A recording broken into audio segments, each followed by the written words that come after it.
Good afternoon. So we're back. So another season's here. So just do have a unique opportunity to open our season with a team that has played and we did not. So last weekend got to see Illinois play and like everybody else did, but just impressed with what Coach Bielema has done there in the short time he's been there. And immediate impact. Even last season, and they had 7 games that were one-possession games, and so many close opportunities there. So just physical football, it kind of sticks out to me, the way they play defense, the way they run the football offensively, and just a lot of respect for him and the job he's done there and the team that he has. And so I had a chance to welcome them to Bloomington here to open our season and also open up Big Ten play. So when I think about their offense, obviously the running back, Chase Brown's really special.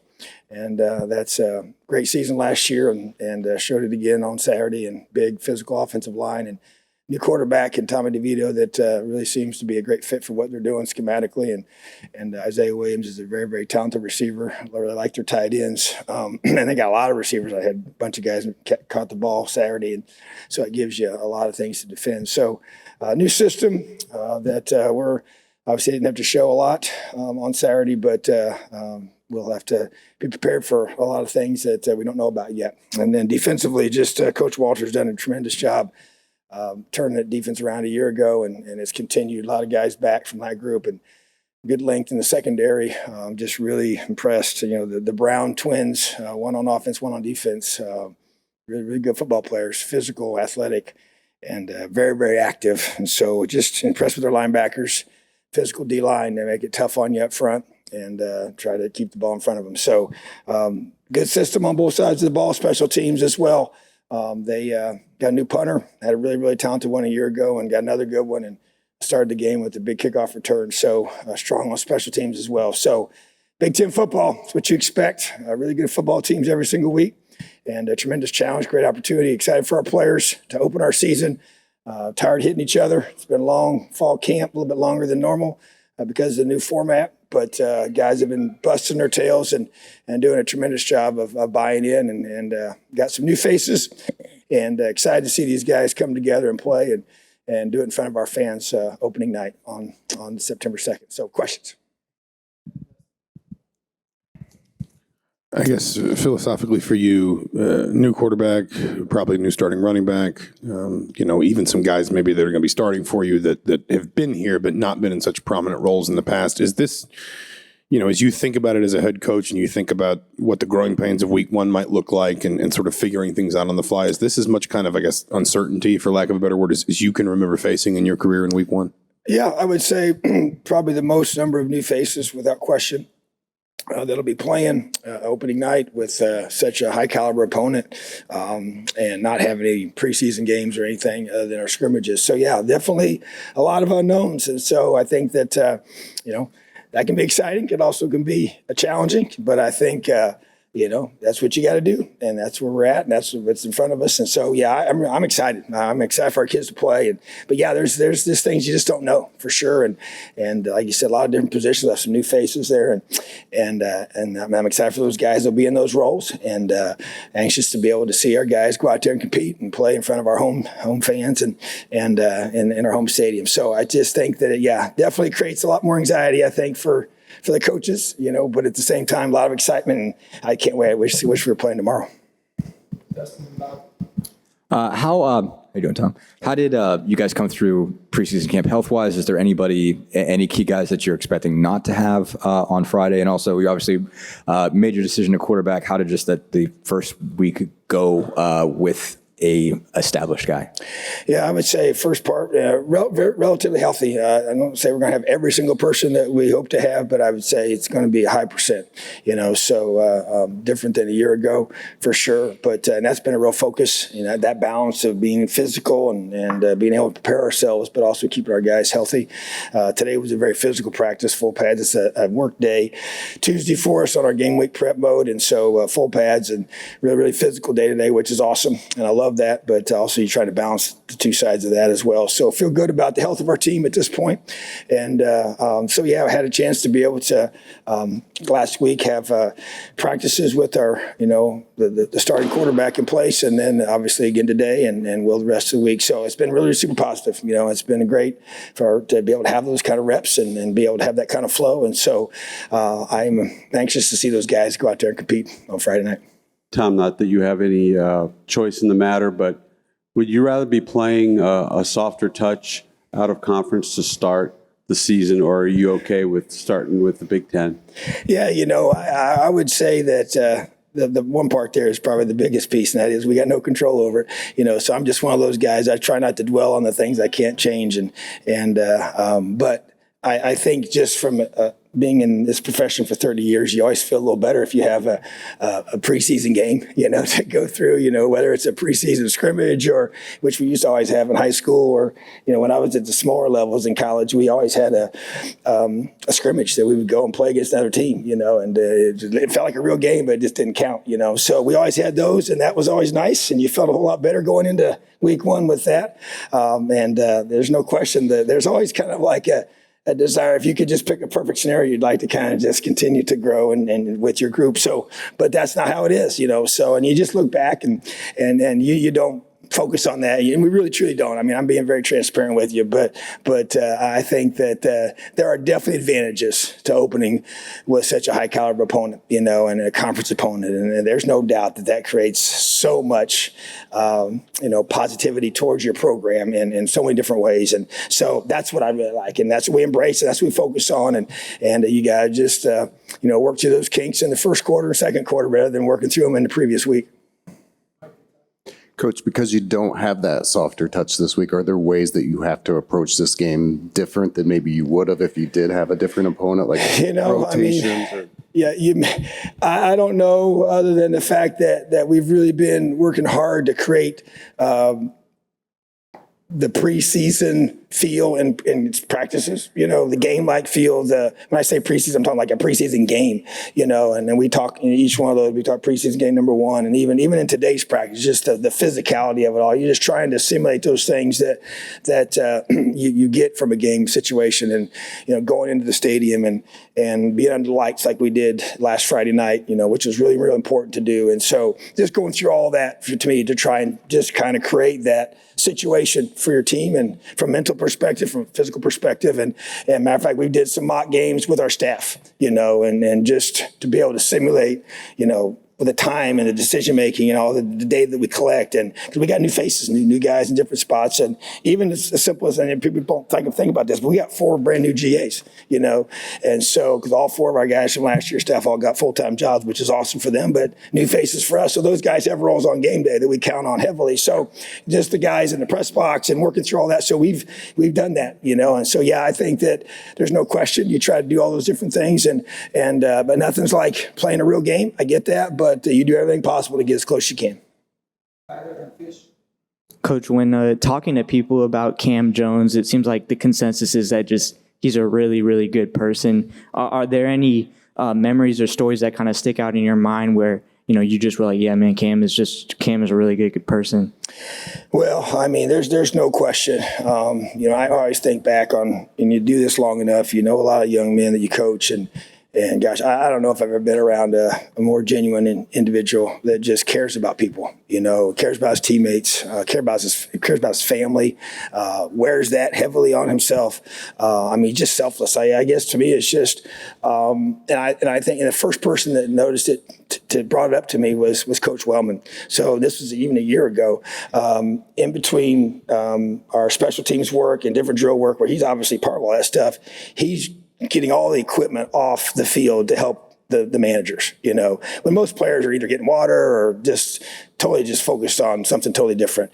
And we're talking like the real big heavy bag, things that take, effort and it's just like, and I never paid attention to it because I was getting ready for something else too, and so, but it was just like, that's just something he's just so selfless about. It doesn't matter what it is, something small like that nobody would ever notice. And the way he leads his team and how much he cares and all the times we spent together. So it's just a other focused person, and he's a tremendously talented athlete. But he's going to be great in whatever he does. in football, outside of football. So I'm just so proud of him and so excited for him to be a guy that's, he's going to be voted, I'm sure here, a 3-time captain, which hasn't happened here very often, and so it's pretty special. He's a special young man. Hey, Coach, were there any guys that were maybe further down on the depth chart at the start of fall camp that you think really impressed you the last few weeks that maybe have a chance to contribute on Friday that maybe you didn't expect? Yeah, I think there's several guys I think have come along. I think Brylan Lanier is a young man that has really stepped up, and he comes here new and doesn't have a chance to have a spring with us, and so gets thrown into a lot of things in a short amount of time.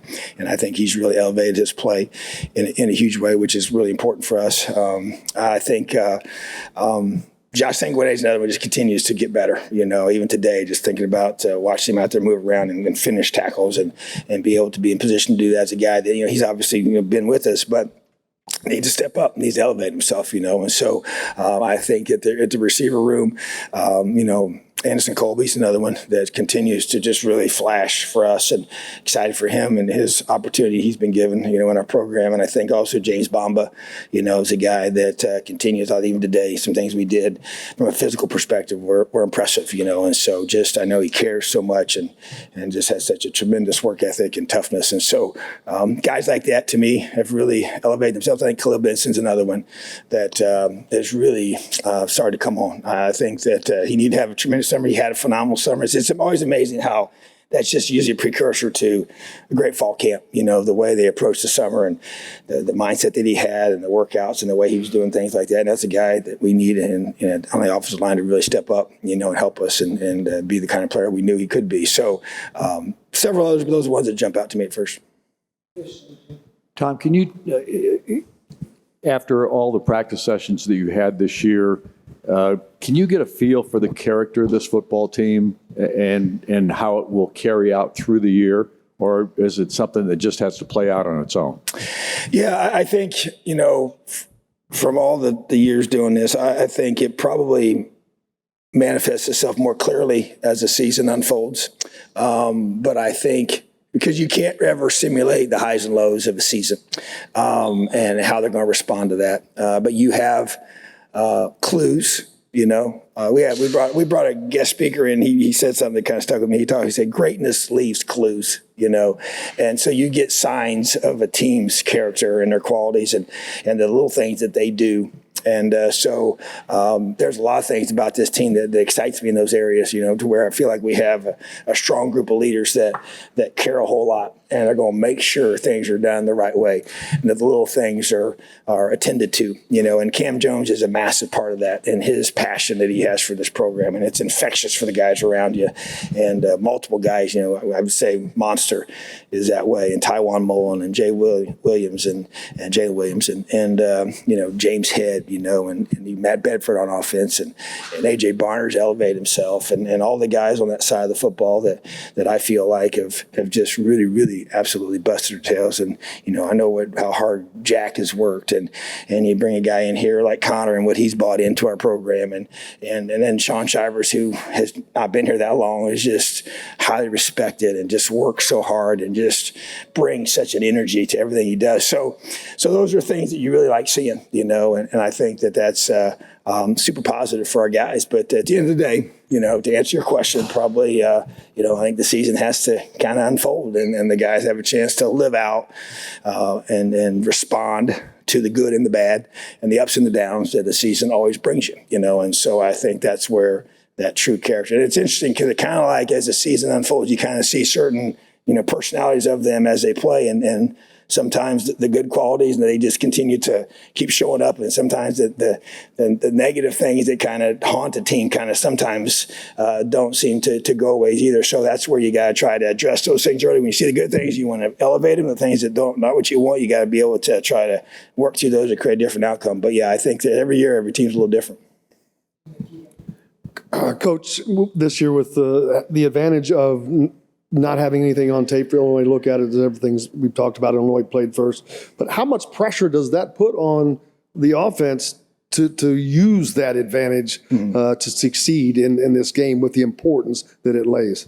Yeah, I mean, I think there's always pressure. You know, we got pressure on both sides and special teams, but I think that it's first game of the season is Big Ten game. You know, and so I think that they expect them to play well, and they need to play well. And in order for us to win, that's what's got to happen in both sides of the football. But yeah, I think that I think there's always natural pressures that happen because of the start of something new and expectations for that and what you want that to look like. And the biggest key is that we just play our best, and you don't want them to play in a way that they have to, you don't play fearful of making mistakes and trying to be perfect. That's not going to happen, but you got to let it rip, and we got to attack them, offensively, and attack them defensively, and attack them on special teams. And that's really an emphasis that we want to have for this week, and with all the new faces and all new things and new pieces that you're going to have and some new things that you might be doing, that's going to create definitely some added pressures, right? And so, but at the same time, it is game one, no matter how you want to slice it. And so you got to be able to recognize that and understand that, as we tell our team, it's the biggest game of the season because it's the next one, and that's an important part of that. And that will always be the focus, and that has to be the focus. And we do have a lot of guys that play a lot of football. Even some of the newer guys, that they have joined us, have played a lot of football on both sides of the ball, some of those new faces. So it's not like you're starting with a bunch of new freshmen, but that does make a difference as well. But they are coming together as a team to play for this university for the first time together. So definitely exciting as well, but there'll be things that are going to happen that you don't plan for, and you just got to respond to it, react in the right way. Hey, Coach, what was your reaction when Illinois named Tommy DeVito starting QB? Were you preparing as if that was going to be the case, and what did he show you Saturday in order to prepare for this Friday's game? Yeah, I guess the backup wasn't in spring ball. And so I guess in my mindset, we were just preparing for him. I guess I really wasn't surprised. I think he's a really talented player. And when you watched him, we studied him all, last few years at Syracuse, and then what he did in the spring game. And then obviously you get a chance to watch him. So we kind of expected that, to be honest with you. I'd have been surprised if he wasn't. But really, man, I think he's a good player, and the ball comes out of his hand and you can just tell that he's got that moxie to him, and he has that charisma about him, and it showed up in the spring and it showed up Saturday. So yeah, he's a good player, and you want that out of your quarterback, and that guy's got to be a great decision maker and get the ball in the hands of the playmakers. And so, but I think they take some pressure off in a lot of ways because of the way they run the football, and so I don't think they just rely on him to kind of put it all on his back, So, but I think that there's obvious reasons why he, won the job, and I think he's really talented. Sorry. Tom, I know you had Marty Clark for practice and stuff. What has he meant to the program and just his impact over the years? Yeah, just, he's one of those guys that very unassuming, very quiet in a lot of ways, just treats people in a tremendously high level of character that I appreciate about him. He's always kind. He's just a genuine guy that you can count on and trust, and it's just got a great heart for people. And just so it breaks your heart out, it rips your heart to see him go through this and his family, and just seeing him yesterday was awesome.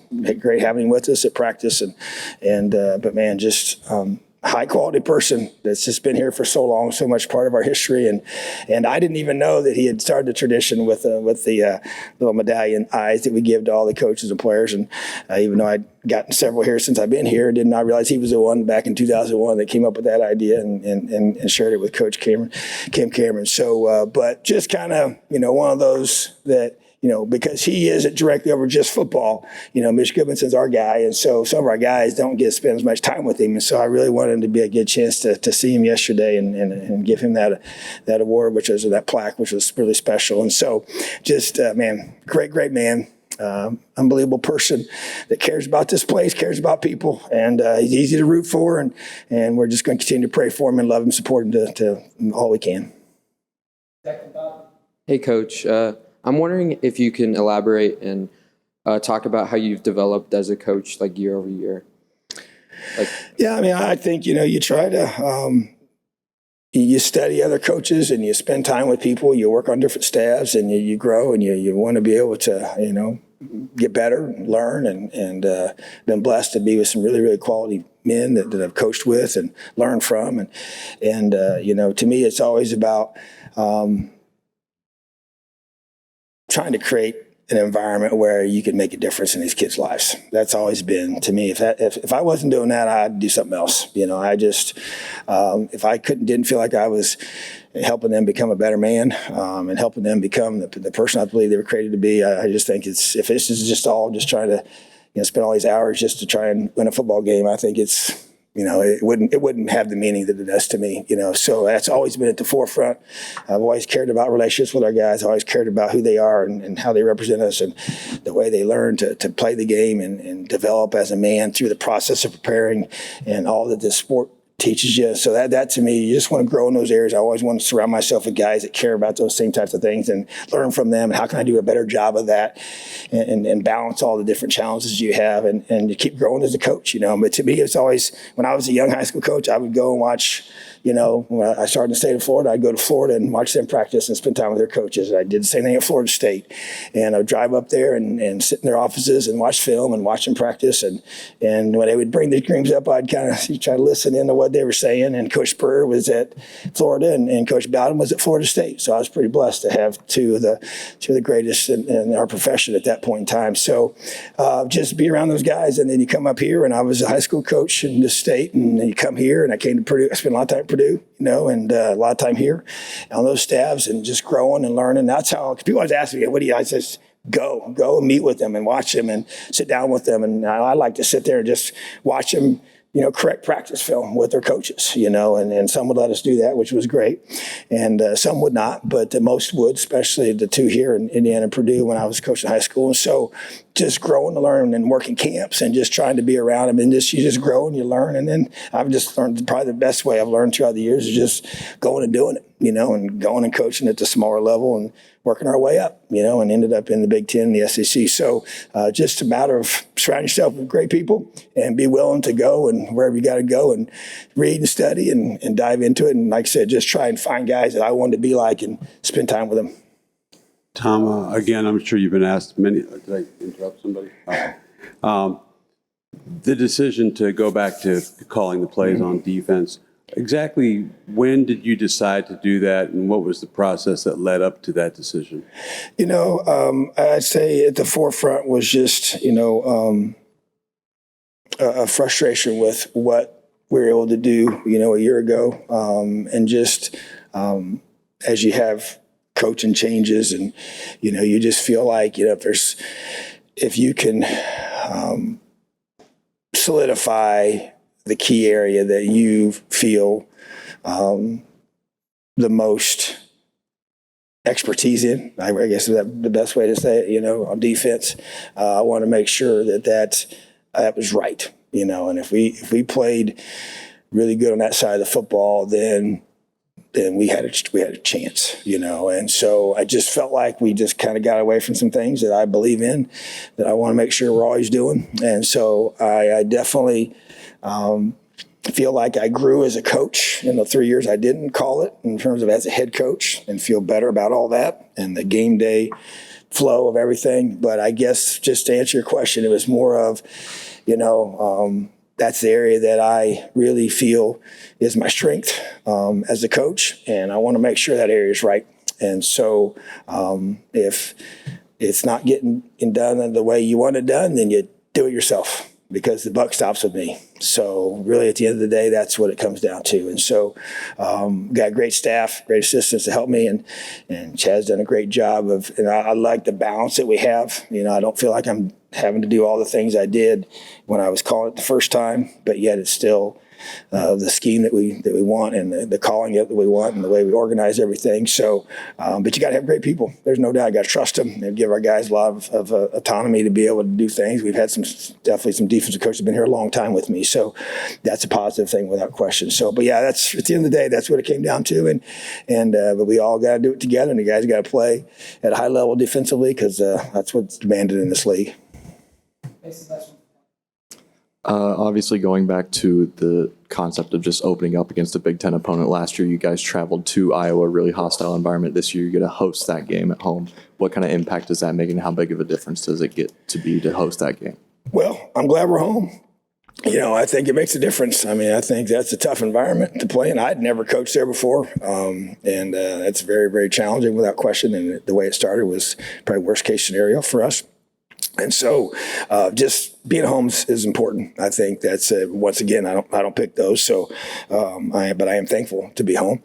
And so, but I think anytime you have the familiarity of playing in your home stadium, I think just not the hostility of the opposing crowd, all those different things that play into that are obvious things, but I think just for your guys and their comfort level, and we do all of our scrimmages in the stadium, and we do our mock game in the stadium, and we get a lot of reps in there, and the guys love playing at home in front of our fans, So I think that's it makes a tough situation better, when you open with such a high caliber team. So just to me, that's I think you go through the process, and we've had more of them here than we've had away. First the openers that we've had, they were Big Ten games, so that's been a positive without question. So, but we see the benefits of being able to have a great first game, So, but I'm very thankful that we're home, and just excited for our players to come and compete and play at a high level for our fans and begin 2022 in the way we want it to start. So, appreciate you guys. Let's have an awesome rest of the week, and Elio.